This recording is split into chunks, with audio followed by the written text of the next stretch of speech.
Je vais vous parler de la notion de sortie chez les populations du Nord, non seulement à propos de la sortie d'Égypte, puisqu'ils ont considéré qu'ils devaient sortir de l'emprise judéenne, ils étaient maltraités par leurs maîtres judéens, parce que finalement il y a eu certains rapports de hiérarchie entre le Nord et le Sud à ce niveau-là. Et quand Salomon est mort, ils ont dit « Nous ne voulons pas garder les mêmes conditions qu'avant ». Ce qui voulait dire qu'ils avaient des conditions particulières, ils subissaient des conditions particulières. Et puis il y a la sortie du jardin d'Éden. Alors, vous me direz qu'il n'y a pas de rapport entre les deux, mais si, il y a un rapport.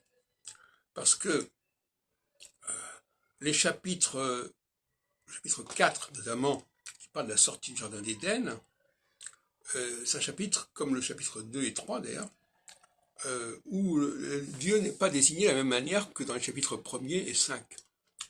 Il est désigné sous la forme Yahvé Elohim. Yahvé Elohim, c'est-à-dire un mélange de deux mots comme ça, qui mettent ensemble. Et pourquoi ils le mettent ensemble alors qu'il n'est pas du tout signalé dans la Genèse 1, on parle que de Elohim, et dans la Genèse 5 également. Et la traduction souvent est un peu confuse.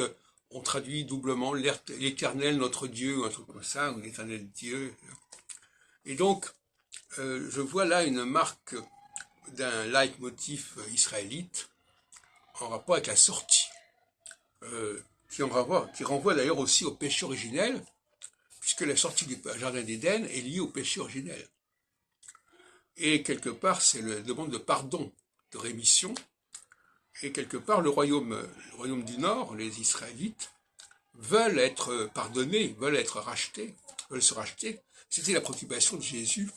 Il dit, je suis venu avant tout pour les brebis perdues de la maison d'Israël. Donc on voit bien le lien entre Jésus et le royaume d'Israël, et on voit bien que quand Jésus célèbre la Pâque, comme je disais dans une autre vidéo, il célèbre un culte israélite. À mon avis, qui d'ailleurs correspond au printemps, alors que la célébration de l'année juive est à l'automne, donc c'est la dialectique entre le jour et la nuit, entre les bonnes saisons et les mauvaises saisons, les juifs préférant quelque part la dimension nocturne, qui à mon avis est une nation masculine, parce que ce qui est nocturne, c'est ce qui laisse le plus de réflexion, de temps à la réflexion, alors que le diurne s'impose à nous, c'est la différence entre démontrer, raisonner et montrer, etc.